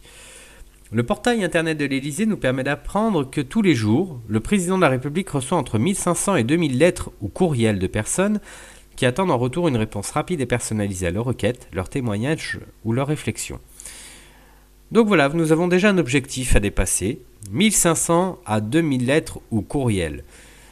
À l'ère numérique, je suis à peu près persuadé que c'est plus de la moitié de ces courriers qui sont en vérité des courriels. Quand bien même ça ne représenterait que 500 courriels et tout le reste en courrier physique, ce qui est intéressant à imaginer, c'est que si nous disposions d'un site internet pour que des gens puissent proposer leur courrier à la présidence de la République, qu'il y ait un vote sur ces courriers, et que lorsque un courrier est voté, il soit plébiscité, il est mis en téléchargement libre, c'est un dossier PDF à télécharger, imprimé, on le met sous enveloppe, que l'on n'affranchira pas parce que écrire à la présidence de la République est libre d'affranchissement, c'est l'une de ses particularités, et on se concerte sur la même date d'envoi, de telle façon à ce que tous les courriers arrivent en même temps à la présidence de la République. Et si nous sommes 30 000, 40 000 ou 50 000 personnes à jouer le jeu, imaginez tout bêtement un gros camion qui rentrerait chaque jour à l'Élysée pour livrer le courrier. La Poste a une obligation de livrer le courrier. C'est autre chose que le courriel qu'on reçoit. Si l'Élysée spammait de courriel, les fonctionnaires qui travaillent au service du courrier vont se contenter d'appuyer sur la petite icône de la corbeille et puis basta. Mais là, si on leur dépose des quantités de sacs postaux dans leur bureau et qu'ils ne savent plus où les poser, ils vont sentir quand même qu'il y a un gros problème. Que là, nous avons les prémices d'une révolte sociale, d'un malaise social qui est évident. Et les RG vont s'en inquiéter, vont s'en émouvoir. Le président de la République ne pourra pas ignorer ce qui sera dit dans les courriers. Donc, la révolte, moi c'est ce que j'appelle les courriers de la révolte, c'est la façon la plus simple et la moins chère et la plus rapide de faire entendre notre autorité aux institutions et en particulier à la présidence de la République. Et il y a quelque chose qui me semble très important lorsqu'on écrit un courrier au président de la République, c'est d'exprimer sa souveraineté, c'est faire part de ses exigences. Nous devons toujours garder à l'esprit que nous sommes un peuple souverain. C'est vraiment essentiel, l'avoir dans chaque fibre de son être, se dire « je suis souverain » avec des millions d'autres personnes. Pourquoi ? Parce que lorsque nos décideurs reçoivent un courrier qui leur demande gentiment de bien vouloir répondre à l'une de nos sollicitations, finalement on continue de les placer en tant que décideurs ou arbitres. Et ils en retirent une certaine satisfaction, une certaine impression d'être importants. Il faut casser ce sentiment d'importance. Il faut leur rappeler qu'ils ne sont pas souverains. Je vous rappelle que l'article 3 de la Constitution dispose que nul ne peut s'attribuer l'exercice de la souveraineté si ce n'est le peuple entièrement. Et nous devons donc, nous, en tant que chaque partie du peuple, démontrer notre souveraineté collective dans la tonalité de notre être. Alors ça ne veut pas dire sombrer dans l'insulte, évidemment, ça veut dire simplement être un petit peu impérieux dans son courrier. Il faut être autoritaire. C'est une façon de déstabiliser, donc, clairement, le président de la République, pour le coup. Alors, pourquoi privilégier le courrier physique ? Donc, tout bêtement, je vous l'avais expliqué, parce que le spam de courrier physique est forcément visible réellement, que ce soit en quantité ou en poids. On ne peut pas ignorer des dizaines et des dizaines de sacs postaux qui viennent s'accumuler dans des bureaux. Autre chose, l'enveloppe est elle-même un excellent support pour délivrer un message, notamment aux salariés de la Poste. Enfin, on peut être sûr qu'à minima, il y aura quelques lettres qui seront lues et on peut être sûr que notre courrier ne sera pas ignoré. Nous allons maintenant aborder la stratégie de l'envahissement, qui va en faire bondir plus d'un, je n'en doute même pas. Pour introduire cet outil, je vais faire une analogie avec un autre cas que notre pays, qui est la Chine. La Chine compte officiellement 8 partis politiques, mais tous sont sous supervision du Parti communiste chinois. En France, nous avons 2 partis uniques qui se partagent le pouvoir successivement en étroite collaboration avec des partis d'extrême droite, d'extrême gauche ou du centre, par le jeu des alliances, coalitions ou de report direct des voix à chaque élection. Au final, les deux grands partis de gouvernement n'en forment qu'un seul si l'on considère que l'idéologie économique européenne est parfaitement partagée de chaque côté. Cependant, le PS se démarque de l'UMP du fait de sa démocratie interne, puisque les adhérents peuvent forger et voter les programmes que l'on va appeler des motions, et décider de l'investiture de leurs représentants pour les élections, qu'elles soient nationales ou communales ou simplement territoriales. La stratégie d'envahissement se contente d'acter le fonctionnement de la vie politique française et plutôt que de s'y opposer, propose l'invasion populaire du Parti socialiste à seule fin de renverser ses dirigeants et l'idéologie dominante par le nombre. Alors je sais que beaucoup vont bondir, mais soyons rationnels. Apprécions d'abord les chiffres. Wikipédia nous informe que le nombre d'adhérents officiels du Parti socialiste, c'est presque 173 500 adhérents. En vérité, si on s'intéresse au nombre de militants entre guillemets réels, c'est 85 150. Ce chiffre, je le sors en fait du nombre de personnes adhérentes au Parti socialiste qui ont voté pour l'une des motions au sein du Parti socialiste durant les primaires, avant les élections présidentielles. Donc là, c'était les gens qui étaient impliqués. Il faut voir que parmi tous ces adhérents, le nombre d'élus, c'est plus de 13 000, tout mandat confondu. Ce qui signifie qu'on a un ratio d'élus par militant qui est de 1 élu pour environ 6,5 militants. Ça signifie donc que si vous rentrez avec 6 ou 7 copains au Parti socialiste, au bout de 2 ou 3 ans, vous pouvez être sûr que l'un d'entre vous allait obtenir un mandat. Et vous savez comment ça marche au Parti socialiste, c'est clairement le parti des copains. Vous avez un mandat au conseil général ou à la mairie, vous invitez vos amis, votre famille, vos salariés à adhérer au Parti socialiste de telle façon à ce qu'ils votent votre investiture et en contrepartie, vous leur permettez d'obtenir quelques avancées professionnelles, d'intégrer la territoriale. Bon, vous connaissez aussi bien que moi le phénomène, il est particulièrement exacerbé dans le nord de la France et à Marseille, mais c'est à peu près partout pareil en vérité. Ce qui est très intéressant à comprendre, c'est que avoir le droit de voter au Parti socialiste, c'est 6 mois d'adhésion, et avoir le droit à l'investiture, c'est 3 ans d'adhésion. En vérité, ça peut se faire bien avant ça, surtout si on l'envahit réellement. Parce que l'idée de départ, c'est pas de dire quittez votre parti politique, vous êtes adhérent ou sympathisant de l'Union populaire républicaine, vous êtes sympathisant du MPEP, vous êtes sympathisant du Front de gauche, vous êtes sympathisant du Front national, de Debout la République, peu importe. Restez adhérent à ces partis politiques, ce sont vos choix personnels. Mais si vous vous adhérez en même temps au Parti socialiste, là l'idée c'est de se dire on va rédiger notre programme, on va choisir nos représentants, et tiens, tant qu'à faire, puisqu'on parle beaucoup de constituantes, on va en profiter aussi pour rédiger une constituante. Le Parti socialiste est totalement décentralisé. Il faut bien voir que c'est organisé en sections locales. Les sections locales, c'est, que je me rappelle un petit peu, c'est un minimum de 5 personnes. Donc vous allez en trouver dans des entreprises publiques, dans des grosses entreprises privées, vous allez en trouver dans chaque ville de France de toute façon. Le Parti socialiste, c'est une association qui est réellement décentralisée à mort.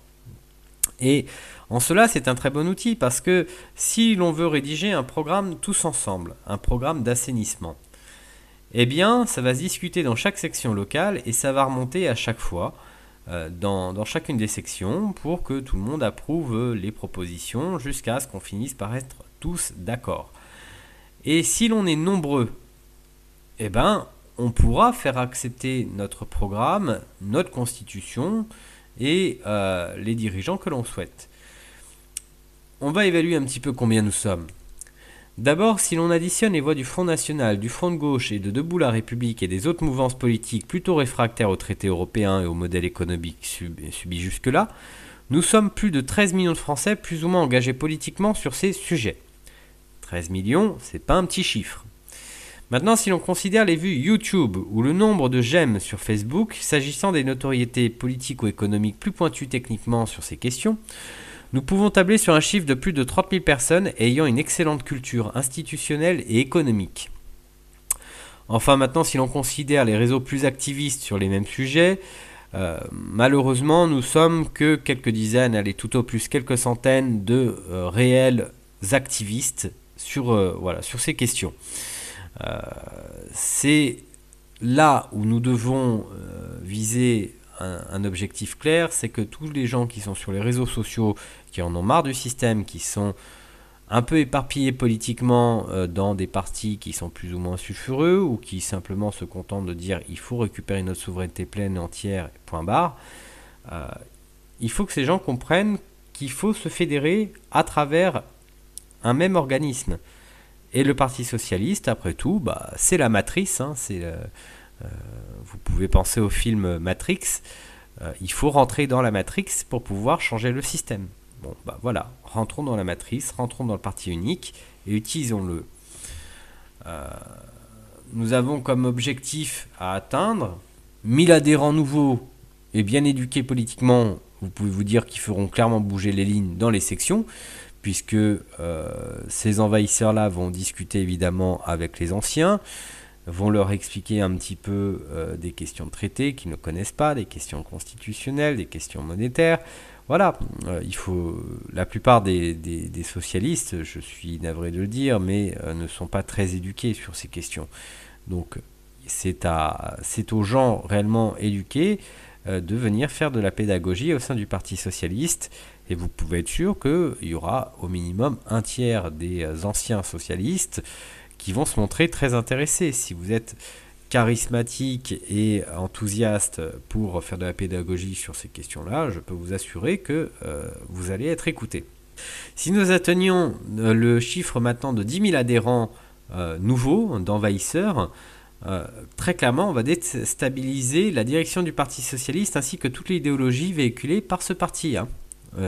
10 000 adhérents, ça fait déjà réellement bouger les lignes, ça secoue le cocotier très violemment. Et si nous devions être entre 30 000 et 50 000 adhérents, je vous rappelle que c'est 85 000 adhérents qui ont voté pour les primaires, entre 30 000 et 50 000 adhérents, là on évince complètement les responsables du PS les plus connus et on peut imposer au président de la République un gouvernement de transition et un programme. Donc c'est finalement pas si difficile, on est suffisamment nombreux. Je rappelle que sur les réseaux sociaux, nous sommes des dizaines de milliers à nous chamailler sur des tas de questions liées au traité européen. On est tous d'accord là-dessus, ça ne va pas, il faut en sortir.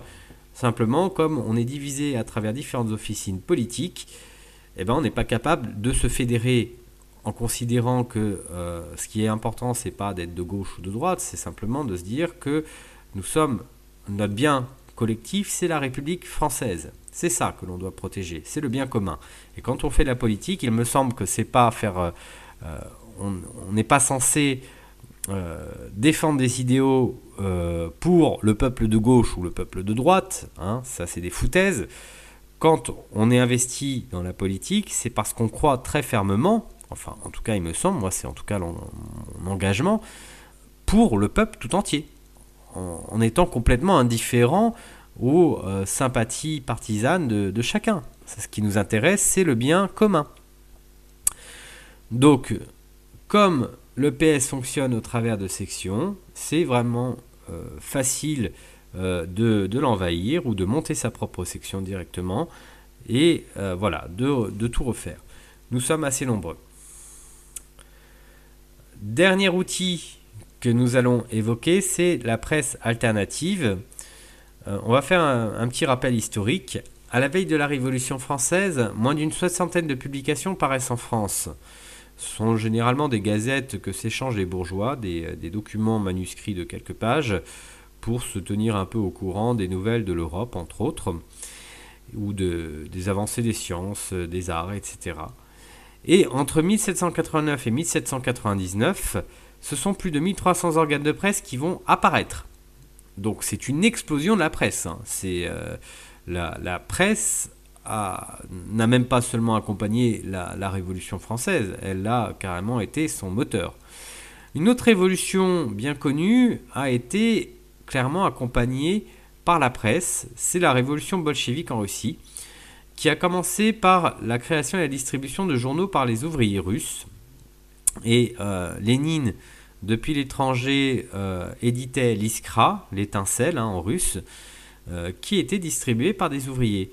Donc voilà, la révolution communiste, elle part de là. C'est la presse qui va l'initier. C'est donc un outil crucial à développer pour toute personne souhaitant lutter contre l'oppression, puisqu'il est évident que si l'on veut créer des nouveaux dissidents, enfin des nouveaux résistants au système, il faut bien informer la population de telle façon à ce qu'elle ne se laisse plus berner par la propagande télévisuelle. Et le bon format pour informer massivement, c'est absolument pas le format internet, contrairement à ce qu'on peut entendre régulièrement, c'est le papier. Alors, je vais préciser tout de suite pourquoi. À l'ère d'Internet, nombre de gens sont persuadés que la révolution sera numérique. C'est pourtant ignorer les difficultés suivantes. Tout d'abord, les Français n'utilisent pas tous massivement Internet. Et il faut bien voir que plus on est âgé, moins on va utiliser Internet. La plupart des gens qui vont utiliser Internet sans distinction d'âge sont plutôt dans une utilisation qui est récréative ou alors pour aller sur des sites marchands, mais très rarement pour aller chercher des informations très spécifiques. L'accès à une information spécialisée nécessite donc une recherche active de l'internaute, et c'est pas parce qu'on va chercher une information précise sur Google que l'on va tomber pour autant sur un média alternatif qui va nous réinformer un peu, puisqu'en général on va d'abord tomber sur les articles des grands journaux. Enfin, le régime en place peut quand même couper du jour au lendemain l'accès à Internet et pratiquer la censure sans vergogne. D'ailleurs, c'est un petit peu dans les tuyaux en ce moment, cette histoire de censure. Vous savez que Dieudonné, et je ne cherche pas à défendre le bonhomme, mais moi je défends simplement la liberté d'expression, se voit censuré constamment au niveau de YouTube. Valls voudrait faciliter la censure sur les réseaux sociaux et en particulier Twitter. Nous avons le CSA qui voudrait aussi être un organisme de censure au niveau des canaux Internet. Donc c'est dans les tuyaux, on y vient petit à petit. Donc Internet n'est pas le format de réinformation massive des Français. Et je dirais simplement d'abord parce que, encore une fois, c'est une question de démarche active que d'aller chercher de l'information sur Internet, contrairement au format papier qui est une démarche passive. Quand vous avez un papier entre les mains que l'on vous a donné, qu'on vous a distribué, vous n'avez rien d'autre à faire qu'à le lire. Vous n'avez pas demandé à avoir ce papier, on vous l'a posé entre les mains, vous avez la gentillesse de l'acheter pour quelques euros, et voilà, vous avez accès à une information qui a été déjà choisie pour vous. Alors, comment monter un journal dans ce cas-là ? D'abord, avant même de penser à monter un journal, je dirais qu'il vaut mieux rejoindre déjà ceux qui sont existants et les soutenir. Je vais vous en citer 3. D'abord, je vais faire la promotion du journal que nous avons sorti, quelques camarades et moi-même, qui s'appelle Poil à gratter. Nous sommes une association. Notre démarche, c'est de faire une agora à terme. Et nous aimerions nous baser, si nous avions vraiment beaucoup de soutien, sur le principe des journaux gratuits. Ça demande d'avoir des commerçants qui nous soutiennent très clairement en achetant des espaces publicitaires. Bon, vous pouvez adhérer à notre association et recevoir Poil à gratter, c'est une façon de nous soutenir. On cherche aussi des colporteurs, on cherche du monde pour nous aider. Voilà. Alors ensuite, en autres journaux qui sont intéressants à soutenir, il y en a 2 autres. Il y a l'Audible, qui comme Poil à gratter d'ailleurs est vendu contre libre participation pour le moment. Et l'autre, entre Poil à gratter et l'Audible, c'est que nos 2 journaux ne se revendiquent absolument pas de gauche ou de droite. On ne cherche pas à diviser notre lectorat sur ce genre de clivage-là. On s'intéresse juste à donner des informations qui sont factuelles. Enfin, un autre journal qui est plus connoté à gauche, mais qui pour moi est tellement bon et sérieux et qui est quand même l'œuvre d'un gars que j'apprécie beaucoup qui s'appelle François Ruffin, je crois. Enfin voilà, c'est un excellent journaliste. Il s'appelle Fakir. Fakir, c'est aussi un organe de presse qui, lui, n'est pas à tarification libre, mais qui a besoin de soutien. C'est aussi une association. Donc voilà, soutenez ces journaux déjà. Soutenez-les. Maintenant, si vous voulez monter vous-même votre journal, la première personne que vous allez devoir trouver, c'est un infographiste, très clairement. Sans infographiste, pas de journal, parce que c'est l'infographiste qui va monter la maquette et la charte graphique, qui va faire l'identité de votre journal. Et si vous n'avez pas des compétences nécessaires en infographie, inutile de vous dire que sans infographiste, vous n'y arriverez à rien. Après, il faudra évidemment trouver des rédacteurs. Bon, ça, c'est pas trop compliqué parce qu'il suffit d'aller dans un blogosphère spécialisé, vous piochez les articles qui vous intéressent le plus, vous demandez gentiment l'autorisation au rédacteur d'un article qui vous a tapé dans l'œil et vous verrez qui va vous dire oui. Donc après, vous pouvez trouver vos propres rédacteurs, vous pouvez vous-même être rédacteur, mais dites-vous que le contenu, il y en a déjà pas mal sur Internet, il suffit de chercher et c'est un échange de bons procédés que de dire écoute, laisse-moi publier ton article et moi je laisse un lien vers ton blog ou ton site Internet. En général, l'auteur est très content en vérité. Ensuite, troisièmement, va falloir faire un appel aux dons pour pouvoir capitaliser le projet. Donc je vous suggère de passer d'abord par vos réseaux politiques qui prendront connaissance de votre projet. Il faut savoir à peu près que pour un journal qui va faire entre 500 et 1000 numéros, je vous conseille de vous arrêter à 500 pour le tout premier tirage parce que distribuer 500 numéros, croyez-moi d'expérience, il faut déjà en passer du temps avant d'y arriver. Le budget à prévoir, tout frais compris, y compris les frais administratifs, c'est 1500 euros. Voilà, avec 1500 euros, vous êtes sûr de pouvoir sortir le premier journal et si vous en sortez bien et que vous veillez à obtenir des ventes qui soient correctes, que vous distribuez tout, vous pourrez à chaque fois relancer la production. Si vous souhaitez réserver la marque de votre journal, il faudra vous adresser à l'INPI qui va vous demander un petit peu de sous. Il y a par contre une démarche administrative qui est obligatoire. L'INPI, c'est pas obligatoire. Par contre, la démarche administrative qui est obligatoire, c'est d'envoyer un exemplaire de votre journal à la Bibliothèque nationale de France qui va vous délivrer un numéro ISSN. Ça va vous permettre notamment de faciliter l'octroi de certaines subventions, notamment pour les frais postaux. Surtout quand vous allez commencer à débiter de ce point de vue-là, si vous avez beaucoup d'adhérents. Voilà, ça c'est une démarche obligatoire et évidemment je vous suggère de vous monter en association. Bon, c'est quelques démarches administratives mais ça se fait assez vite. Et évidemment, une fois que votre journal est imprimé, va falloir le colporter directement.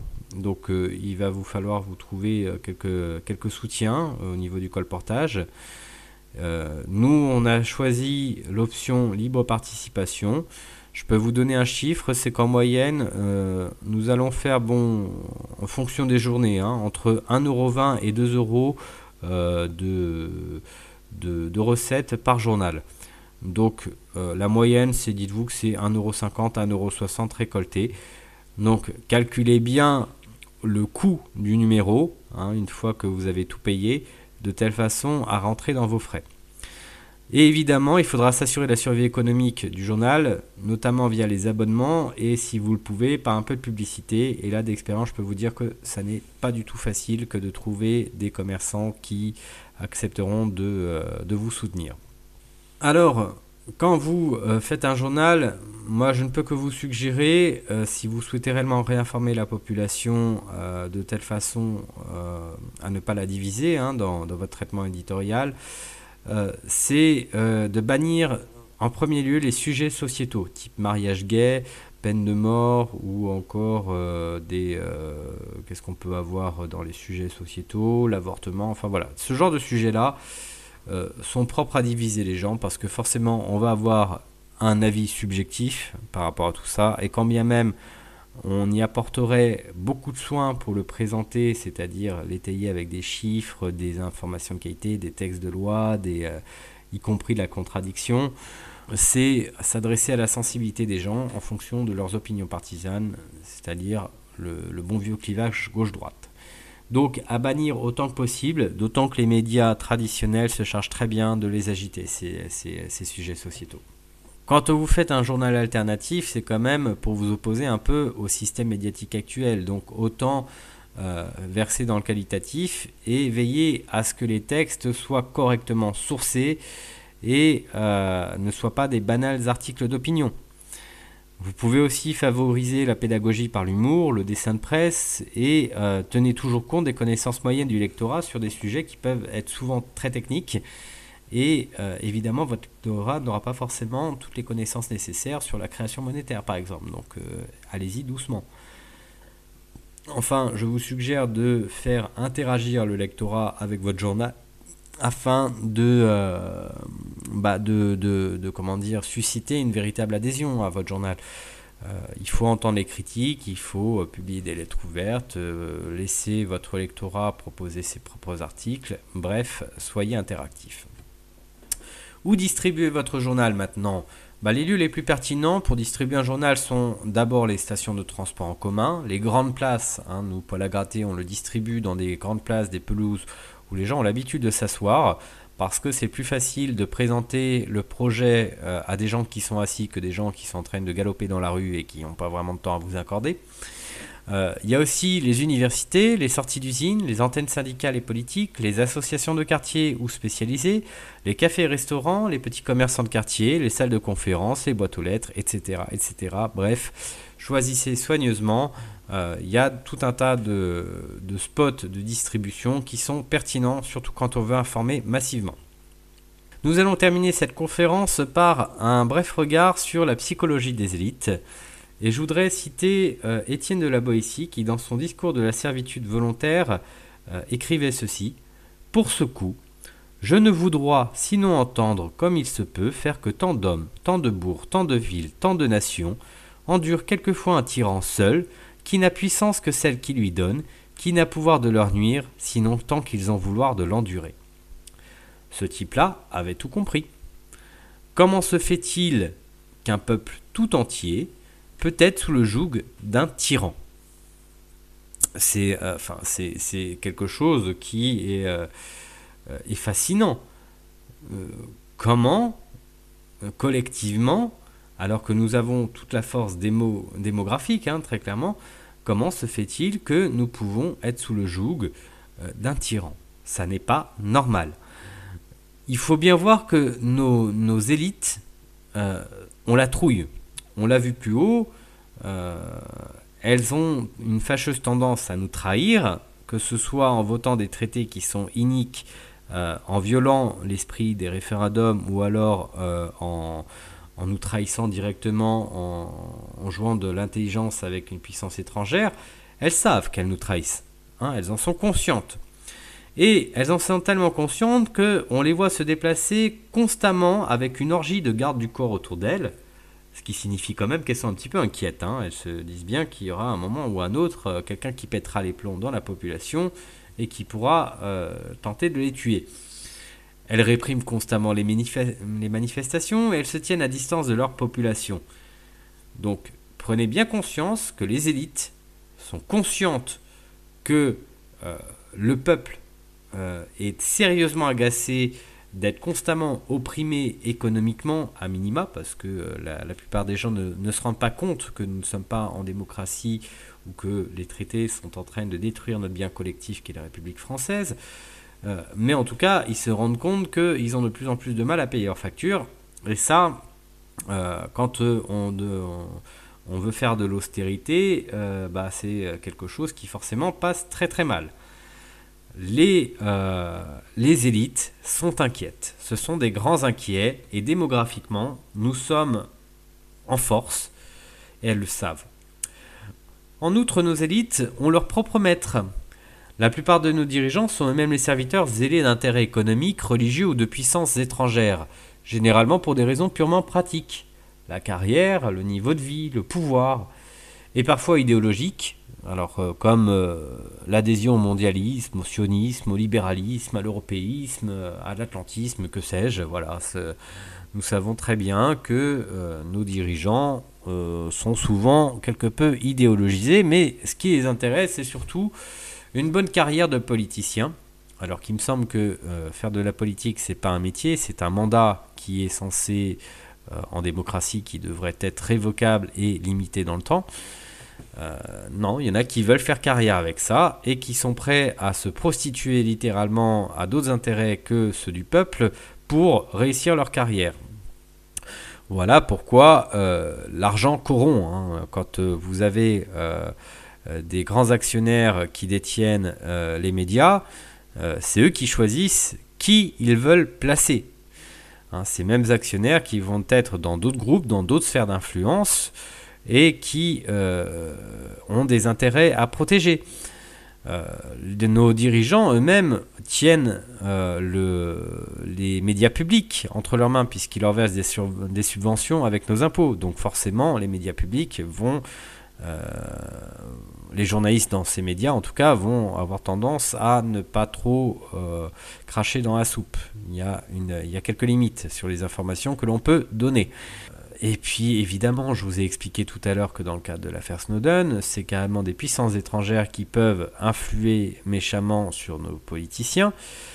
Donc, il faut comprendre que quand nos politiciens deviennent quasiment des employés d'intérêts privés ou étrangers, ils ont une attitude de larbin. Et moi, je suis navré, mais un larbin, par définition, c'est une personne à qui l'on donne des ordres et dont on punit toute tentative de rébellion. Nos dirigeants, qui sont donc de bons larbins, n'ont absolument pas les capacités intellectuelles, morales et mentales pour avoir une quelconque autorité. Et ça, il faut l'exploiter. Puisqu'ils ont une attitude de larbin, c'est qu'ils sont faibles mentalement, qui n'ont pas du tout un esprit de s'élever pour défendre l'intérêt de l'État et faire passer l'intérêt de l'État avant tout. Ils n'ont même pas cette envie de se dire je voudrais rentrer dans l'histoire avec la tête haute et qu'on retienne de moi que j'ai fait quelque chose de grand, que j'ai été le défenseur de la veuve et de l'opprimé. Non, c'est directement je veux les sous, je veux le pouvoir et je suis prêt à donner mon cul à n'importe qui pour pouvoir y arriver. Donc quand on est à cet état de niveau mental, excusez-moi, mais faut l'exploiter. Ce sont des gens qui sont très faciles à stresser à mon sens. Tout cela pour vous dire que je vous invite à sortir de l'apathie générale.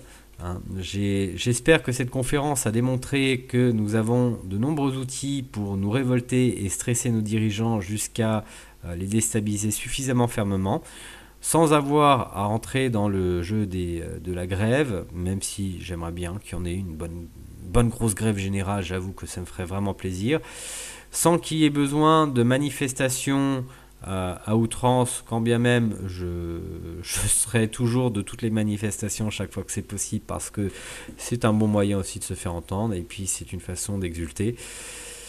Mais voilà, au-delà de ça, on peut sortir de l'apathie générale. Nous en avons les moyens, nous avons des outils. Alors je sais que on n'a pas cessé de nous matraquer fiscalement, qu'à chaque fois que les Français se sont exprimés, que ce soit dans des révoltes syndicales ou simplement dans des référendums ou autre chose, on a complètement ignoré notre point de vue, et qu'à force d'ignorer notre point de vue, on se dit que finalement on n'est pas écouté et que ça ne sert à rien de s'agiter, de toute façon ils feront bien ce qu'ils voudront. Il faut sortir de cette apathie. C'est une nécessité absolue. Il faut se déverrouiller mentalement pour se dire que nous avons la main sur notre histoire. Et je vais conclure cette conférence en vous donnant 5 bonnes raisons de rejoindre la résistance.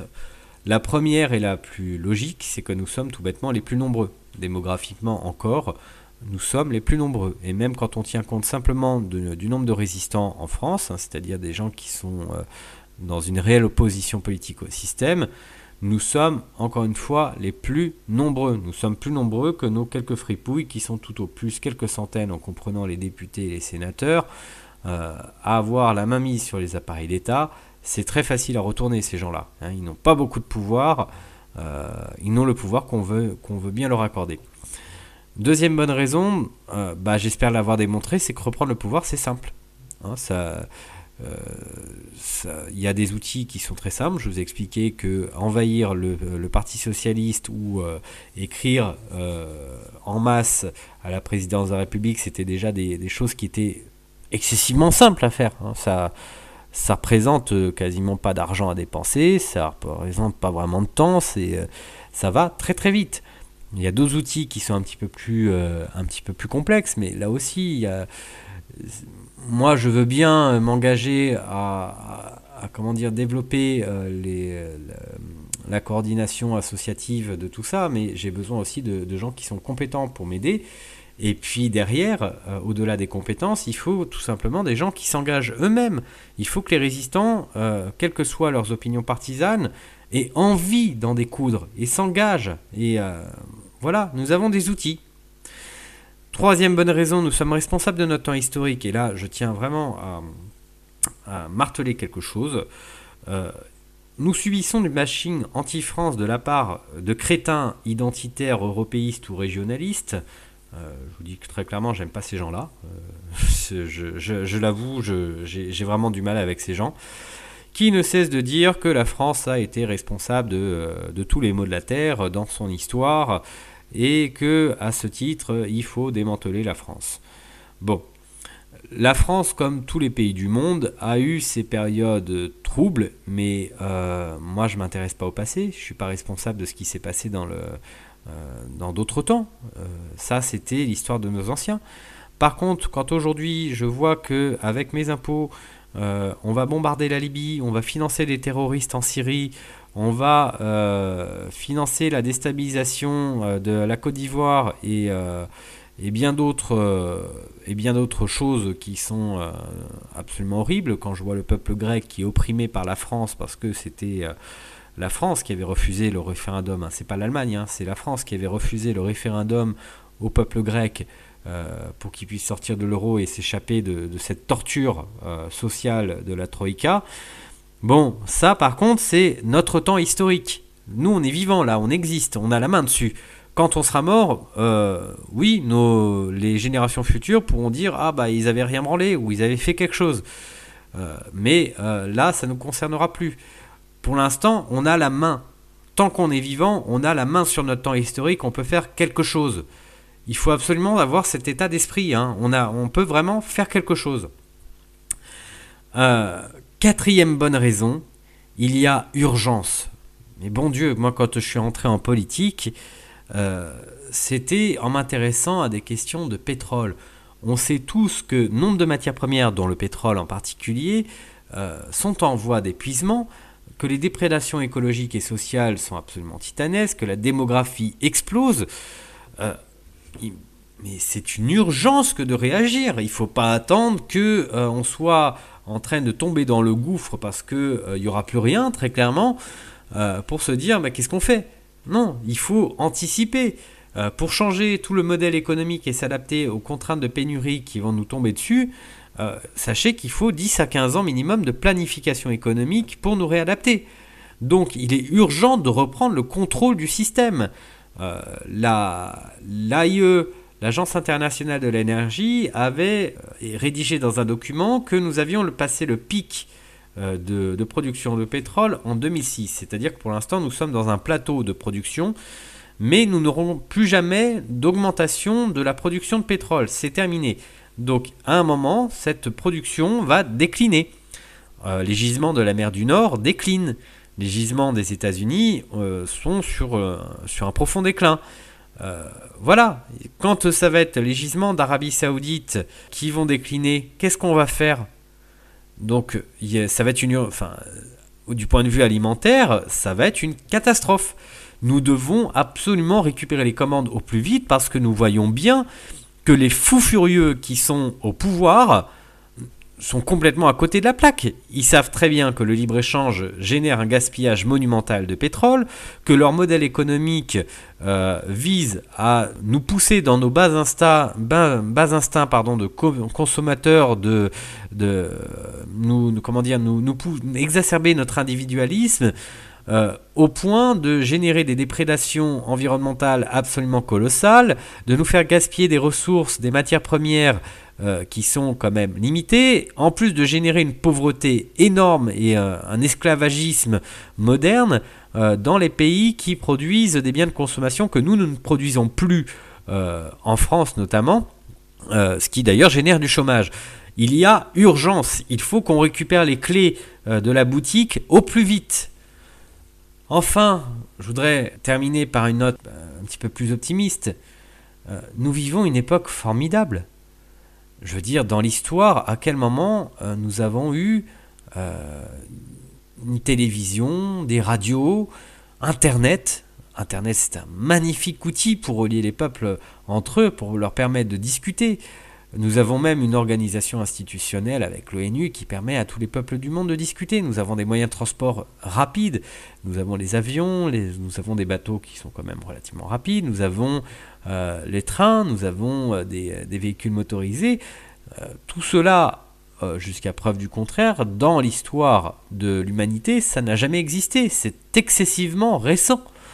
Et quand on a autant d'outils que la technologie, que la science ont permis de développer, mais on se dit comment ça se fait qu'il n'y ait pas au moins un pays important dans le monde, comme la France, qui est la 5e puissance économique mondiale, qui fait partie du Conseil de sécurité de l'ONU, qui a une place importante, qui dans sa mythologie est très, très regardée dans le monde. J'ai eu des discussions avec notamment une amie iranienne qui est dans un parti de gauche, qui me disait en Iran, chaque fois que les syndicats en France se manifestent pour une question de droit social à préserver, les Iraniens, qui sont majoritairement ouvriers, regardent avec attention ce qui va se passer. Parce que on a fait la Révolution française, parce qu'il y a eu la Commune, parce qu'il y a eu le Front populaire. Voilà, nous avons une histoire sociale en France qui est absolument mythique pour nombre de pays du monde. Et actuellement, excusez-moi, mais je ne peux pas m'en empêcher, mais les salopards qui sont à la tête de l'État sont en train de faire voir une France qui retombe dans ses travers impérialistes, qui bombarde des peuples, qui déshabille, détricote tous les acquis sociaux qu'on avait obtenus, qui n'a plus rien d'une démocratie, qui nie elle-même sa propre identité, sa propre histoire. Il faut qu'on récupère les commandes du pays parce que nous pouvons influencer le monde dans le bon sens, non pas en lui imposant nos vues, comme c'est un petit peu l'objectif avec l'Union européenne, c'est-à-dire que tantôt c'est l'Allemagne, tantôt c'est la France qui imposent leurs vues sur les autres nations d'Europe au mépris de leur diversité culturelle, politique, linguistique, économique, etc.